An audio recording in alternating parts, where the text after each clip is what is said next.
السلام عليكم، ازيكم يا جدعان؟ عاملين ايه؟ اتمنى تكونوا بخير واهلا بيكم في قناه كريبتونايت. النهارده انا جايب اقوى المشاريع تقريبا في عالم الكريبتو، هي مشهوره وقديمه والماركت كاب بتاعها كويس وعالي نوعا ما، وهنقيمهم. يعني المشاريع اللي انا جايبها دي مش مفيش يعتبر فيها حاجه ضعيفه، بس انا جايبهم اللي هو اقيمهم من ناحيه كذا حاجه. من ناحيه مثلا الاداء، ومن ناحيه اللي هو يعني بتعمل حاجه مشروعها قوي، بتعمل حاجه عمليه يعني ليها استخدامات، والتبني طبعا اكيد، والعملات برضه تكون محبوبة وليها كوميونتي كويس. بس فيلا بينا نبدأ. يعني برضه عشان أوضح برضه العملات اللي موجودة هنا دي، يعني مفيش فيها عملة يعني وحشة، وممكن تختلف معاك أكيد في كام عملة، رغم ممكن تكون أنت شايفهم أقوياء وأنا مثلا شايفهم ضعاف شوية، فيعني عادي يعني لو حاجة زي كده. ممكن لو أنت في عملة فعلا بتحبها يعني ممكن تكتب لي في الكومنت مثلا العملة دي قوية، عادي أنا بتقبل يعني النقد في الحتة دي. بس فيلا بينا نبدأ. يعني مثلا أول عملة هنا أبتوس. أبتوس أنا هحطها بي. ابتوس عملة قوية تمام. المفروض يعني يكون يعني ايه الاداء بتاعها، بس احسن من كده شوية، ان هي الاداء بتاعها حاليا متبهدلة خالص. بس هي العملة كنفسها كمشروع وكلغة مستخدمين اللي هي لغة بتاع دي موف. والمشروع نفسه اصلا والمؤسسين بتوعها اصلا كانوا اللي هم في مشروع اللي تبع الفيس بوك وميتا وكده. يعني المشروع قوي، لكنه لحد الان معلوش التبني اللي هو الكفاية، ويعني الاداء بتاعها مش احسن حاجة حاليا، فخليها في بي لحد الان. اربيتروم، انا هحط اربيتروم في سي. ليه سي؟ اولا اربيتروم عشان مش عارفها، هي لاير 2 على الايثيريوم، حاجه كده عامله زي بوليجون واوبتيميزم والكلام ده يعني. بس اكيد في الغالب يعني لو انت ليك خبره في في الحوار ده يعني اكيد انت عارف. انا هحطها كسي لان انا شايف بصراحه عملات اللاير 2 ما بقتش زي زمان. يعني زمان كانت اللاير 2 دي عملات قويه خالص، دلوقتي في اللاير 1 اقوياء والزمن اتغير يعني، اللي هو المشاريع اللي بتتبني عليها اكتر بقت اللاير 1. حتى اغلب المشاريع اللي كانت مثلا على الاثيريوم ابتدت تنتقل مثلا لسولانا الافالانش كده يعني. حتى اللير 2 نفسه ما بقاش زي الاول، بس هي حلوه العمله، فانا هخليها حاليا في سي، ان هي برضو ايه مش قويه زي الباقيين، مش ضعيفه يعني، بس مش قويه زي الباقيين اللي لسه هنتكلم عليهم. تمام. نخش على بيتش او اي اس اي. انا هحطها حاليا، انا في الاول يعني لو قبل اللي حصل ده اخر حاجه ليها كنت احطها بي مثلا، بس حاليا بصراحه لازم احطها دي. ليه حطيتها دي؟ مثلا ادي عمله فيتش. فيتش اصلا يعني بص الاداء بتاعها عامل ازاي. لو نشوف مثلا هي هنا في 2024 طلعت لحد 3 دولار، دلوقتي حاليا 26 سنت. والسبلاي بتاعها والسيركيتنج سبلاي يعني مش وحش تمام، بس هي العملة اتبهدلت ليه؟ طيب ان هي العملة دي اصلا اللي هي كان جايبها من فيتش وسنجولاريتي، كان في عملة تالتة اللي هي طلعت قريب. فالعملة لما طلعت قريب دي مرة واحدة كده، حتى قبل النزول القوي اللي حصل، العملة اتبهدلت الصراحة، والمصداقية بتاعتها اتهزت نوعا ما، فما بقتش زي الأول. لكن لو العملة اتعافت تاني بصراحة أقدر أقول إن هي ممكن تكون بي، منطقة بي يعني. بس حاليا أنا همشي باللي هو الوقت اللي احنا فيه ده، فأنا هخليها في دي. نخش على افالانش المحبوبة. افالانش ايه؟ بصراحة افالانش يعني مشروع قوي وقديم وعليه تبني وعليه مشاريع كتير. يعني مشروع بصراحة يعني او جي، مفيش كلام عليه، والأداء بتاعه قوي، التبني والسيولة وكل حاجة فيه يعني بسم الله ما شاء الله مشروع ممتاز. نخش على البيتكوين، أكيد يعني يس مش محتاج كلام. مستحيل، صعب يستبدل البيتكوين ده، إن هو أساس الكريبتو كله البيتكوين، مفيش تفكير. تاو. تاو اس. ليه تاو اس؟ بسم الله نبدأ. نمبر 1، تاو تقريبا أقوى مشروع اي اي، ومش تقريبا هو أقوى مشروع اي اي فعلا. التوكونومكس بتاعته رهيبة، المشاريع بتاعته يعني اللي هو الحاجات اللي بيعملها، بص كل حاجة فيه حلوة، والأداء بتاعه قوي وعليه تبني ومحبوب خالص. فلو حطيتها في حاجة غير اس هبقى ظالمه شوية. ان هو الاي اي لو الترند بتاع الاي اي رجع تاني او حصل له مثلا موسم عملات اي اي، هتاو دي اكيد من اول العملات اللي هتطلع يعني لو ما كانش اول واحده. بي ان بي. ايه؟ اكيد ايه يعني. المشروع نفسه اصلا باينانس ما ضخ فيه، عملات بتبقى بتقع ودم شلال دم في العملات البديله، وبي ان بي شغاله بسم الله ما شاء الله عليها بتطلع يعني. لا يا بي ان بي طبعا، يعني باينانس اقوى منصه تقريبا في عالم الكريبتو من زمان. كده كده يعني العمله بتاعتها طبيعي قويه جدا وادائها رهيب. انا مش مستثمر فيها، بس هي يعني قويه جدا يعني، ما ينفعش احطها تحت الايه. كاردانو. كاردانو هحطها بي. ليه كاردانو بي؟ انا بحب كاردانو الصراحه، وهي مشروع جميل يعني وقديم بس اداؤه بطيء بطيء. يعني العمله مشاريعها وتطبيق عليها بطيء جدا يعني الصراحه، ويعني بطيئه. مش عارف اقول ايه، هي بطيئه لكن هي قويه. بس هحطها بي، مش هرفعها يعني على إيه، ما تستاهلش، ما ينفعش اقارنها برضو بافالانش وبيتكوين وبتاع. بطيئه بس هي قويه يعني. المؤسس بتاعها شارلز، هو بيتكلم على طول وقديم في السوق وكده وبتاع، بس المشروع بطيء. ده اللي اقدر اقوله. سيليستيا دي، انا الصراحه المشروع ده يعني الاداء بتاعه مش عاجبني، وهو المشروع مش حاسه بيعمل حاجه اصلا، مش شايفه عمل حاجه لحد دلوقتي. فلا، انا شايفه مكانه دي الصراحه. تعال نشوف برضو اللي هو التكونومكس بتاعته. يعني التكونومكس بتاعته مش وحشه، او يعني هي مش حلوه بس مش وحشه، بس لكن لو بصينا على الاداء، يعني العمله جات لها وقت كانت فيه 19 دولار، دلوقتي نص دولار، اللي هو 20 دولار يعني، دلوقتي نص دولار. فنزول غبي الصراحه يعني. الماركت كاب، لو بصينا على الماركت كاب، بص الماركت كاب عامل ازاي يعني. لو قارناه بالبرايس، الماركت كاب بسبب التضخم يعني، الحته دي اصلا كانت المفروض تبقى هنا، بس التضخم بتاعها كان قوي. هي دي اصلا مش هتنفع ترجع لي تاني. فاحنا لو قارنا بينا برضو يعني، حتى 8 دولار ونزلت ل 65 سنت، نازله غبيه. الاداء بتاعها يعني مش حلو. ده اللي اقدر اقوله. بس لكن هي ممكن تعمل ترتد ل 2 و3 دولار يعني.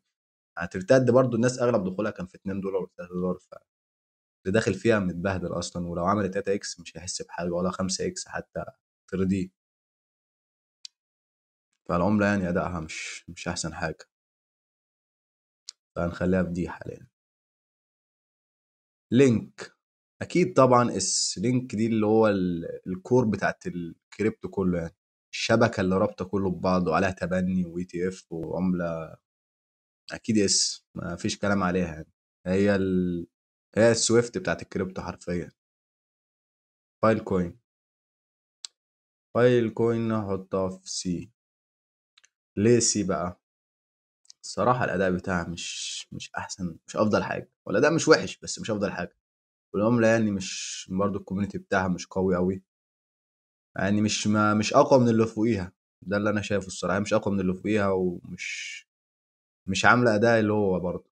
والتوكونومكس بتاعتها مش اللي هي كمان يعني. بص نشوف فايل مثلا. لو بصينا على فايل كوين مثلا، هو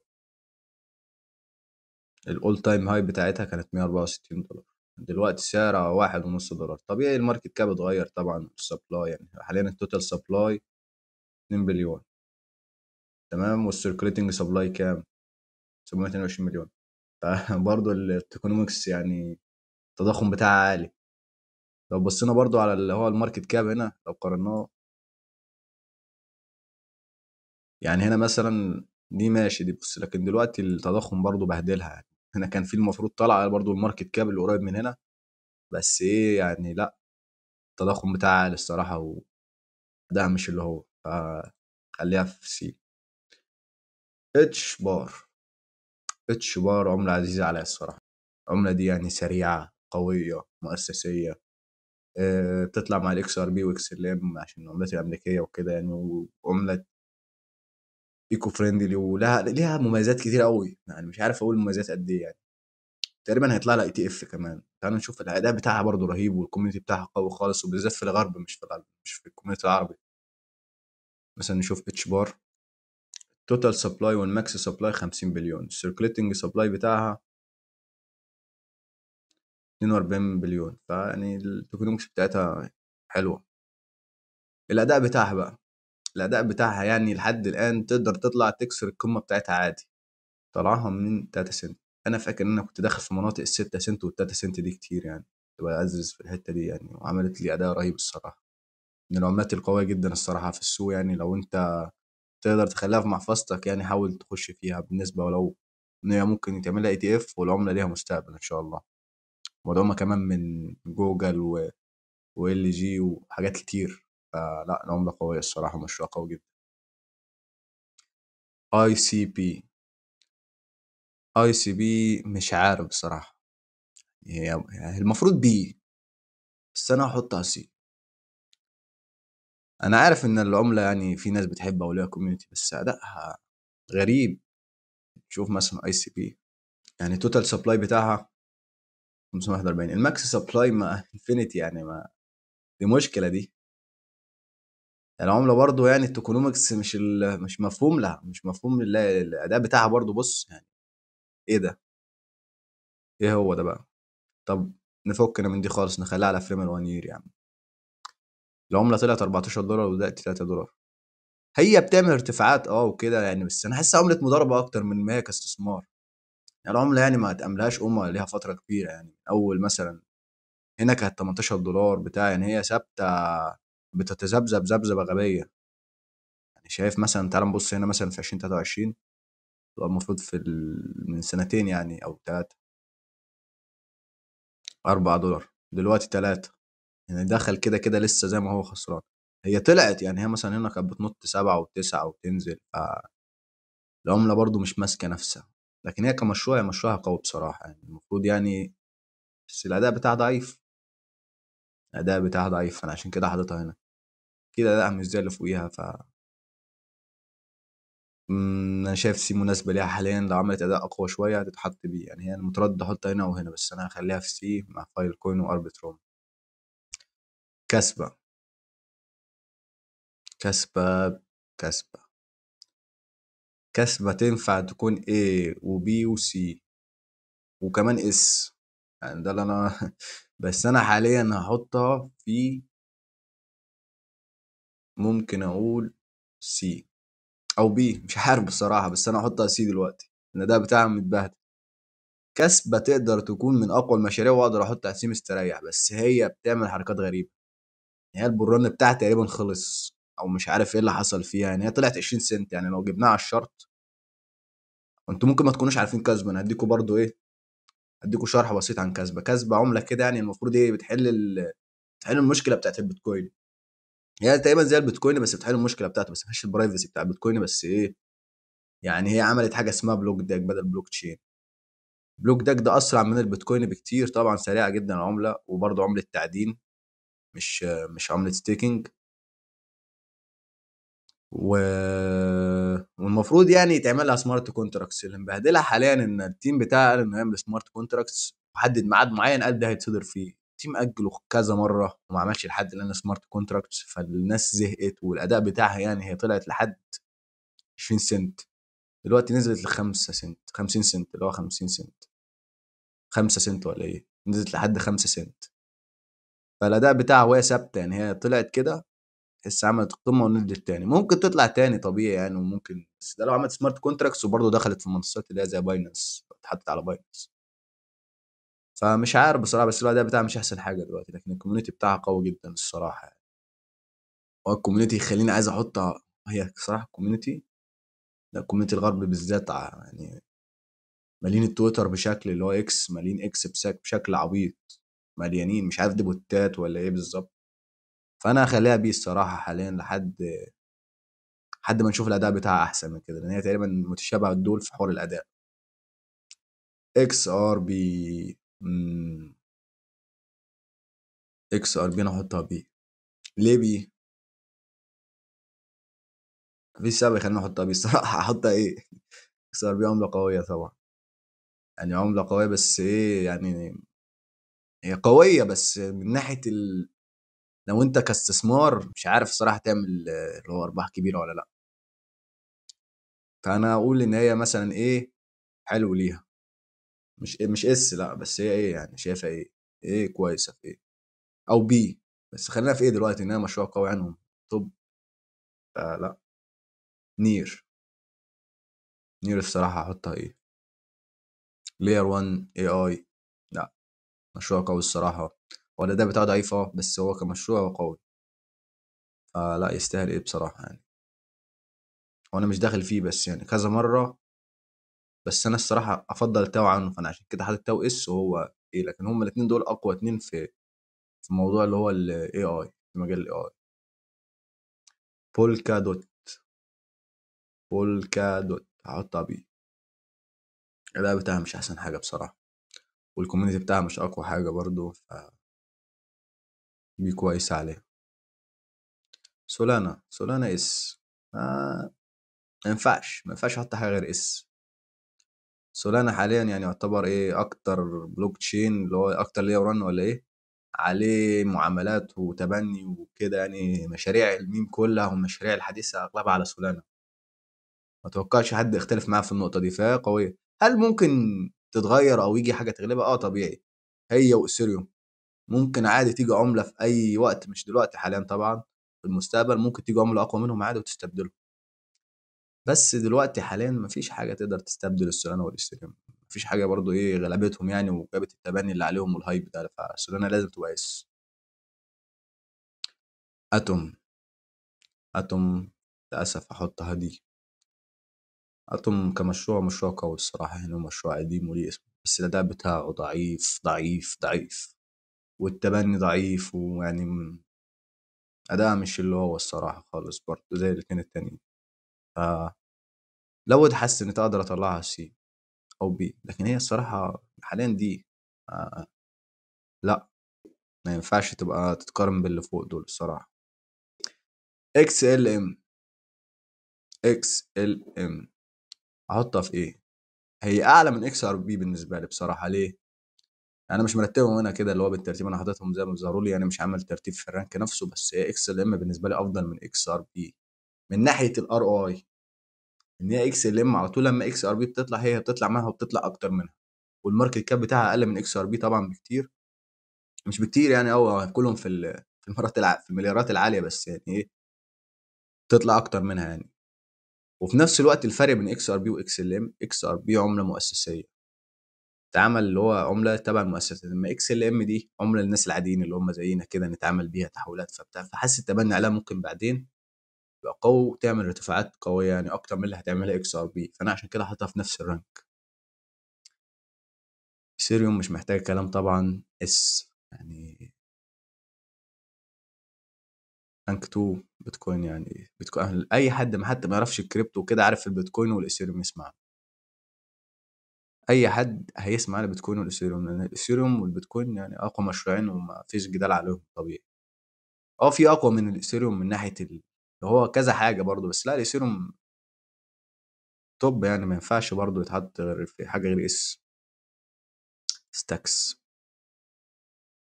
دي ادائها مش حلو خالص يعني. لو جبنا ستاكس يعني السيركيوليتنج سبلاي هو التوتال سبلاي، بس ماكس سبلاي ما مش معروف يعني.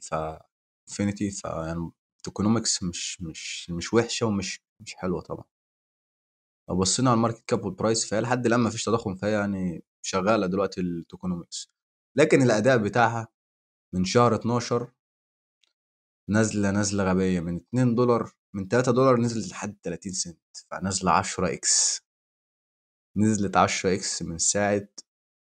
فادائها اتخسف بيه الارض الصراحه يعني. وليه فتره كده مش بيطلع. انا مش عارف، بس انا نبص على مدير كله نزول، مفيش حتى تعافي، كلها تصحيحات ترند نزول، تصحيح ترند نزول. ما مخسوفه.